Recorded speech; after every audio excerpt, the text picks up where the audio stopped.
అన్నపూర్ణే సదాపూర్ణే శంకర ప్రాణవల్లభే జ్ఞానవైరాగ్య సిద్ధ్యర్థం భిక్షాందేహి చ పార్వతి అని అంటారు శంకరాచార్యులు.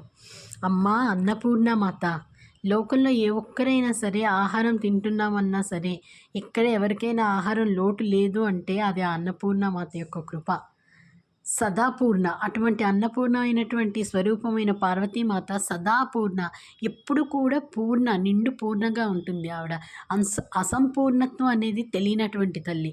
అటువంటి తల్లివైన నువ్వు నాకు ఒక భిక్ష వెయ్యమ్మా. ఆ భిక్ష ఏంటో తెలుసా అమ్మా? జ్ఞానం వైరాగ్యం అనే భిక్ష. ఈ అలౌకికమైనటువంటి భిక్ష నువ్వు వేసినట్లయితే నాకు ఈ కోరికలు అనేవి తీరవు. ఒక కోరిక తర్వాత ఇంకొక కోరిక అలాగా వస్తూనే ఉంటాయి. అది జ్ఞానం వైరాగ్యం అనేటటువంటి భిక్ష వేశావంటే అమ్మ, నీ వైపు నువ్వేంటో, ఆ పరమాత్మ ఏంటో, ఆ పరబ్రహ్మ ఏంటో తెలుసుకునే వైపుగా నేను అడుగులు వేయగలుగుతాను. ఈ కోరికలన్నీ, ఇప్పుడు ఈ అలౌకికమైన కోరికలన్నీ శాశ్వతం కాదని తెలుసుకుని అవి కోరడం మానేసి, నువ్వు ఇచ్చినటువంటి జ్ఞానం వైరాగ్యం అనే భిక్ష ద్వారా నిన్ను తెలుసుకునేటటువంటి ప్రయత్నం చేసి నాకు నువ్వు ప్రసాదించిన ఈ మానవ జన్మ సార్థకత చేకూర్చుకుంటానమ్మా.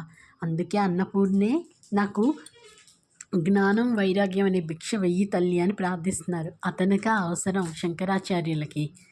సాక్షాత్ కైలాస శంకరుడే కాళశంకర్గా వచ్చారని అంటారు కదా, మన కోసం ఆయన ఈ శ్లోకం రచించారు. ఒక్కసారి శంకరాచార్యులను స్మరించుకుంటూ శ్రీమాత్రే నమః. అన్నపూర్ణే సదాపూర్ణే